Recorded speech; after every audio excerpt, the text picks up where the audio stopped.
Hello friends, welcome back to my channel. This is going to be my October wrap-up for 2024. I read a lot of spooky, creepy books and unfortunately also caught COVID in October. So that wasn't great. And I'm actually still not back at 100%, so if I sound kind of congested or anything, it's because I don't know what's going on, but I'm still trying to get back to 100% from that. But let's just go ahead and jump into all of the books that I read this month, or last month. The Devil Makes Three by Tori Bovalino, narrated by John Keating and Susie Jackson. This is a contemporary fantasy horror about two boarding school students named Tess and Elliot. Tess works at the school's library, and while they're searching for these old texts about dark magic, they find this grimoire, and Tess accidentally releases a devil that was trapped inside it. And this was like a 3.75. I enjoyed the writing a lot. It was easy to read, but also had a few moments of kind of surprisingly lyrical prose that was beautiful. There are some spooky scenes and kind of just spooky things that happen. I think that there was some kind of filler content that slowed things down that I wish had been replaced with like background on the devil, or that showed more of Elliot's magic that he has. And also, I don't know, for some silly reason, the author made Tess dislike Elliot for honestly no good reason. Elliot was like a very kind and considerate person, but Tess is always like, oh, he's insufferable, or oh, he's so conceited, and things like that. And that's just, it's like straight up not true. So that was just, I don't know, kind of annoying and weird.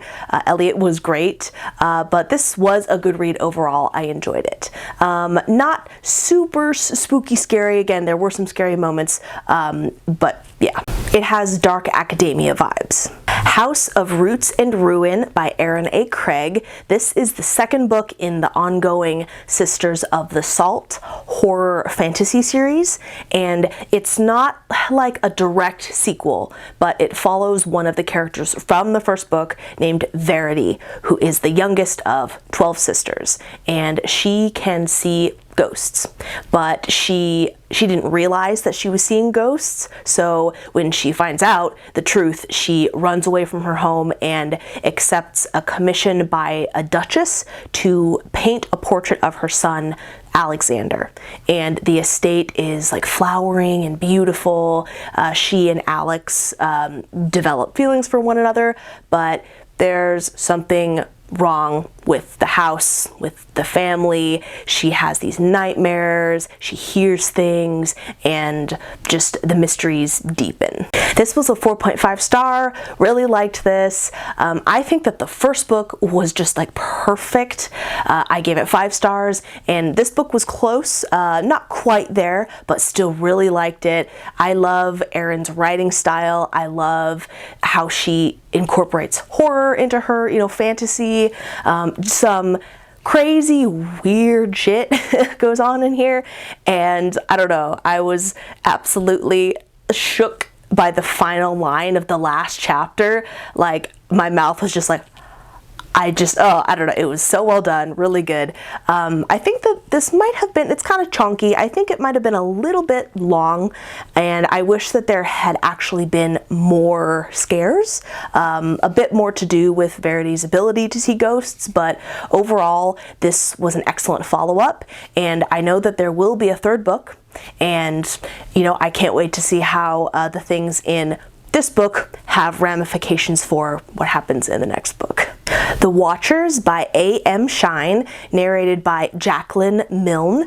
This is a horror thriller following Mina, whose car breaks down at the edge of these Irish woods in the middle of nowhere, and she is trying to find help, and she is like beckoned into this house, this random house, by this older woman as night falls and these screams start to come from the forest, and and there are 3 people in this house with Mina who are all trapped there.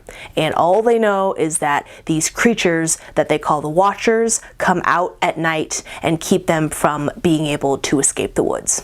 And this was a 2.75, I'd say. I liked some elements of it, the supernatural elements. I love supernatural horror. There is some Irish folklore, and there were some, there were some creepy moments, but there was just a lot of unnecessary, like, I don't know, flowery writing or just internal dialogue. And I liked the twist, but it was easy to predict. I just wasn't like enthralled by the story. The creepiness, I don't know, the creepy moments kept being interrupted by just mundane things. I don't love that. And a movie adaptation of this came out this summer of this book, but from what I've kind of read online, I think it was kind of poorly received, and I don't know, the book was okay. Let me know if you've seen the movie and if it was good. Sorrowland by Rivers Solomon. This is about a black girl with albinism named Vern who runs away from the compound where she grew up into the surrounding forest. She is pregnant and gives birth to 2 children in the woods, and this book is about her and her family surviving in the wild while her body starts to undergo these unnatural physical changes, and she eventually has to leave the forest for the world outside to escape being hunted and to find answers to what's going on. And this was a 3.75, definitely a book with a lot to say, and it's written very beautifully. There are a lot of themes going on here. There's motherhood, there's medical experimentation, queer love, cults, just a lot of things that the author has to say. I thought that this was going to lean a little more horror heavy, and don't get me wrong, like, there is horror of varying kinds and degrees, but this book is much more of like a social statement, a condemnation, like a pulling back of the curtain than I usually go for when I read for entertainment. I still liked it, and I think that it's an important book. I liked Vern, and I actually also liked her 2 young children. I never know if reading about kids will be annoying, and it actually wasn't for me in this case. There are plenty of books where the child characters are kind of annoying, but not in this case. And yeah, I think that this will definitely resonate with a certain audience, and it's a powerful story. The Shadow of the Gods by Gwynne. This is the first book of the Bloodsworn saga, which is a Norse-inspired fantasy series, and it takes place in a world where these powerful gods died in a centuries-old battle, I think, and their bones still hold power, and you're following 3 different characters spread across the continent, and each of them is on a different mission, and each of them plays a role in upcoming conflict. I gave this a 4 out of 5, a solid fantasy. There are lots of brutal and bloody fights, people with the powers of the gods that they've kind of inherited, some cool monsters, lots of really badass female characters who just kick ass. The writing came off as a little self-indulgent sometimes, not purple prose or anything, but there are, like, I don't know, lots of descriptions of gear and weapons and just, like, I don't know, like minutia like that. The author is an avid Viking reenactor, and you can tell that he knows his stuff, but I don't know, it was just also a little bit navel-gazy at times, in my opinion. And this, I don't know, it lacked that special something for me, like, to make it a 5, even though I generally love, high fantasy like this, and I still definitely enjoyed it, but it took a while to get invested in the different stories.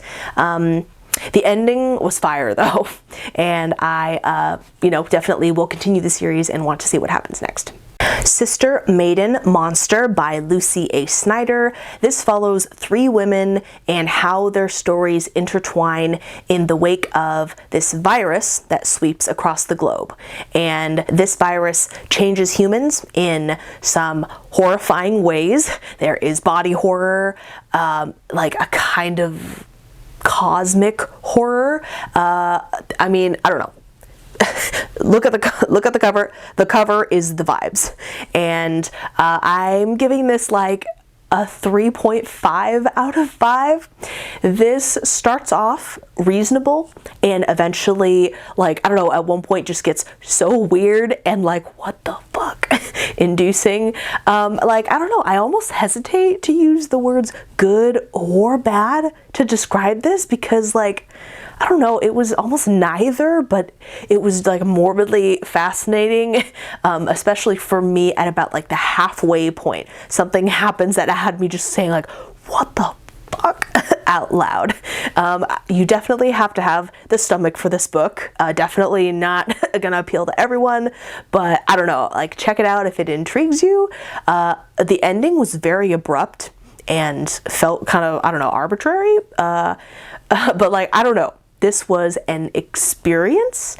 And also, I probably chose the worst time to start reading this because I started it right when my COVID symptoms started like getting bad. And I was like, oh yeah, I'm sick, something's not right. And like I started reading this book and people are getting sick. I was getting sick and I was like, maybe this wasn't the best time to start this. But anyway, yeah.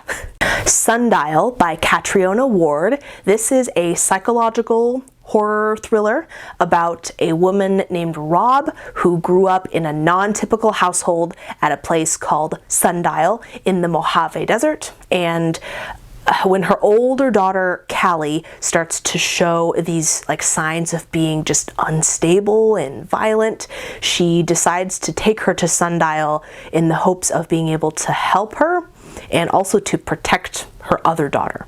And there are secrets in Rob's past that are haunting her.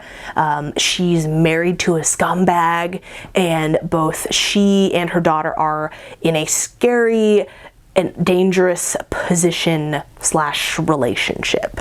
All right, so as I was editing, I realized that somehow my audio got corrupted from this point on. So I'm going to just finish out these reviews in my office. So we were talking about Sundial. Okay, so I explained what it was about. I gave this a 5-star. Catriona Ward is a master of the psychological horror thriller. The entire time I was reading this, I was at least slightly on edge at all times. The characters were not always likable. They weren't always reliable narrators. The things that they experience are just so anxiety inducing and like at times made me angry also.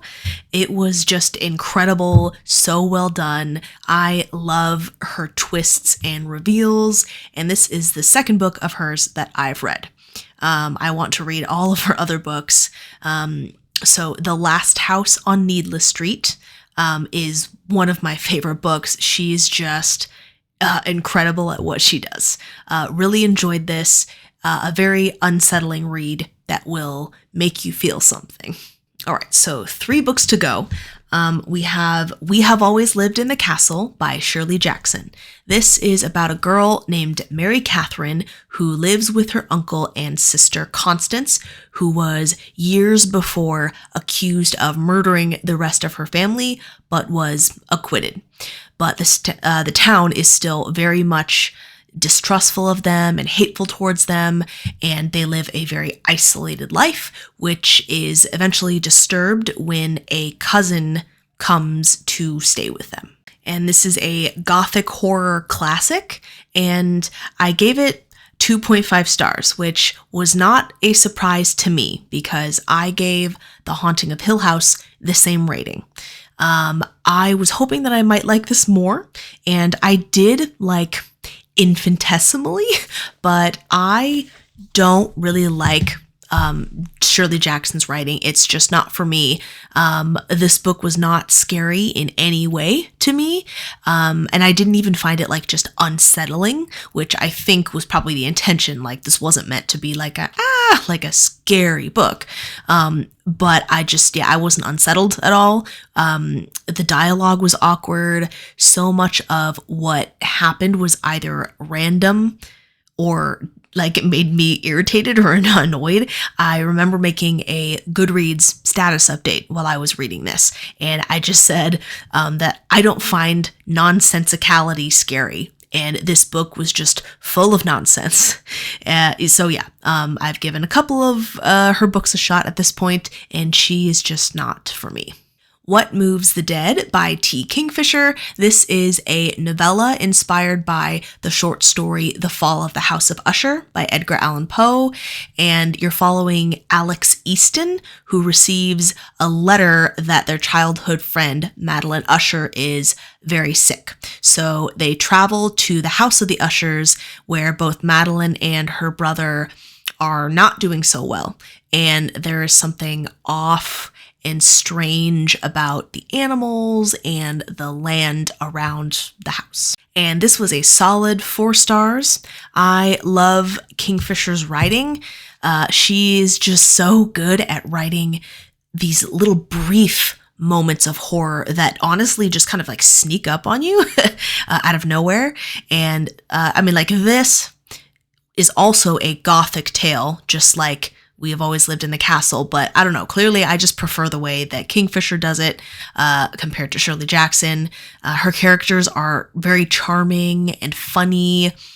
I have not read The Fall of the House of Usher, so I can't actually compare this to it, but I still enjoyed it, and I will be reading the second book. And if you enjoyed Mexican Gothic by Silvia Moreno Garcia, then you might like this as well. And the last thing that I finished in October was What Doesn't Break by Cassandra Khaw. This is all about the character Laudna from the Critical Role Dungeons and Dragons campaign, the most current season, Bell's Hells, and she is my favorite character. I pre-ordered this almost a year ago, and I did also get the audiobook as well, which is how I chose to read this, and it was narrated primarily by Critical Role cast members Robbie Damon and Marisha Ray. And Laudna has a very tragic backstory, which starts with her being murdered. And this doesn't really have a plot. It's pretty slice of life. You're just following her after this traumatic event over the years and just seeing how she suffers, but also finds these moments of joy and just tenderness and contentment. And she's such a sweet but disturbed individual. She has a lot going on inside her head. And the writing was very beautiful. I gave this 4 out of 5 stars.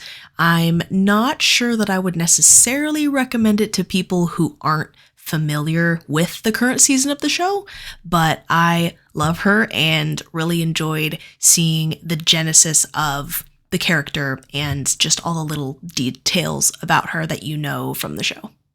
So those are all the books that I read in October. Not as many like truly scary books as I was expecting. Lots of books that were more just kind of unsettling or on like kind of the thriller side versus like the horror side. Books that in hindsight I wouldn't necessarily categorize mainly as horror, but I definitely read a couple that were spooky and creeped me out. So hopefully you found a couple books to put on your TBR for next spooky season, or honestly, you can read horror any time of the year. So let me know your thoughts if you've read any of these, or if you have any good horror recommendations with supernatural elements. Please let me know. Those are my favorite. So thank you so much for watching, and I will see you guys in my next one. Bye!